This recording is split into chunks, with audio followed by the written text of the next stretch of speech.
But it is time. I know who will be high. Tampa. Tampa will always be high. Always. Even though they've lost 3 in a row, we'll see what happens. Always with D. Rose. It is time for the Super 16 presented by New Amsterdam Vodka. Here's our friend Dan Rosen from NHL.com. All right, let's get right to it, Mr. Rosen. What do you got 9 through 16 to start us off? Well, I got those New York Rangers that you were just talking about there, and I wanted to talk about Adam Fox's. Jack, you mentioned the 20 points in March, 15 points in an 8-game streak. By the way, on Twitter a couple of weeks ago, I said Adam Fox is going to win a Norris Trophy someday, but you know what? Not this season. Since then, 15 points in 8 games, and so maybe he should be sending that bouquet to me, EJ, all right? So, but no, the Rangers 9-6-1 in March. I mean, a plus 20 goal differential. It helps when you win 9-0 and 8-3 against the Flyers, but giving them some love, no question about it. And the next team, the Predators, 15, they got to get some love too. 6 straight wins, right? Absolutely. 6 straight wins for the Nashville Predators. So should be higher. Should be higher. Oh, please. You're going to just forget about the other games, EJ? Just 6 straight wins. Listen, where are we today, baby? Cool your Jets. I want to know. Just win, baby. Cool your Jets a little bit, all right? So they're 4th in the division right now in the Central, and got to like what they're doing, but they're doing it with guys that you wouldn't expect. It's not Johansson and Forsberg and Duchesne and all these guys. It's Tolvanen, it's Grimaldi, right? I mean, they're getting some good contributions there. So, and UC Saros has been terrific. So, got to give them some love. Then I got the Oilers after that. They, look, 0 for 9 on the power play in the last 5 games. Montreal beats them. They're ahead of them. The Bruins, they're 4-1-1 in their past 6. Not playing well, but still finding ways to get points. The Wild have won 11 straight at home. The Jets coming off a stretch where they were 12 out of 14 on the road. They went 7-4-1 in those games. So good on them right there. And the Maple Leafs, I am concerned about Freddie Anderson. I don't know nobody really knows the nature and how long he's going to be out, but that is a concerning injury there for the Toronto Maple Leafs. Yeah. So there you go, 9 through 16. No question about it. And when I look at that list, it just tells me a lot about how you feel about the North Division. And yes, I kind of feel the same way. I don't think much of the North Division is compared to some of the other teams that are playing in the other 3 divisions. But let's get to the top of the list, 1 through 8. Yeah, you won't find a North Division team there, okay? So you got the 8, the Florida Panthers. Barkov's coming back. Good news for them. Obviously, tough injury for Aaron Ekblad, but they've won 3 in a row. They managed to win without Ekblad. I think they have to do something at the deadline, EJ, to replace him. At the very least, get another guy in there to add some depth to their back end.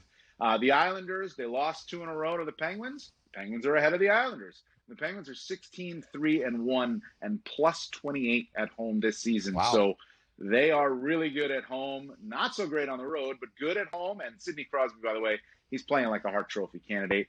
The Washington Capitals, look, they had a tough night against the Rangers last night. And Johnny broke it down, those plays by Panarin. They were terrific. No question about it, and Adam Fox. But that was not typical of them. This team's been playing so well.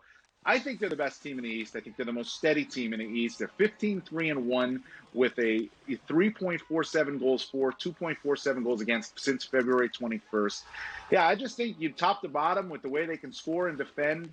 As long as they get the goaltending, and that remains a question for them, EJ, I think they're the best team in the East right now. So you got to give some love to Washington there at 5. The Carolina Hurricanes, they get Trocheck back in the lineup. He gets an assist. He's got points in his past 7 games. They're a very good team. He had missed 8 with an upper body injury. Vegas, good, struggled it a little bit against the Avs, and you see where the Avs are. They are ahead of the Tampa Bay Lightning. I can't put Tampa Bay up at number 1 when they've lost 3 in a row.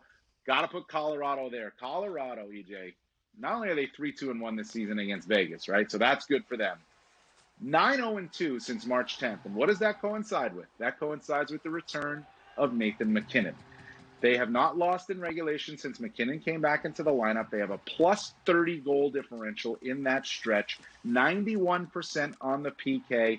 And oh, by the way, McKinnon's got 16 points, Rantanen's got 15, and so does Landeskog. So the Avalanche, to me, right now playing like the best team in the league. Well, I'm sure you're falling out of favor quickly in Tampa, but they have lost 3 in a row. They just cut me off the payroll. They have lost 3 in a row. So I'll say this: I always joke with you. I like to go after you on some of these stuff, but I'm agreeing with you. I think those 4 teams you have at the top, and you can try to put them in different orders, and I do think the Avalanche right now are the best of that group. But I think those 2 divisions, it'll be really interesting because only 1 team will come out of those 2 divisions. And I do think the 4 best teams in the National Hockey League are in those 2 spots when you think of Carolina and Tampa in the Central.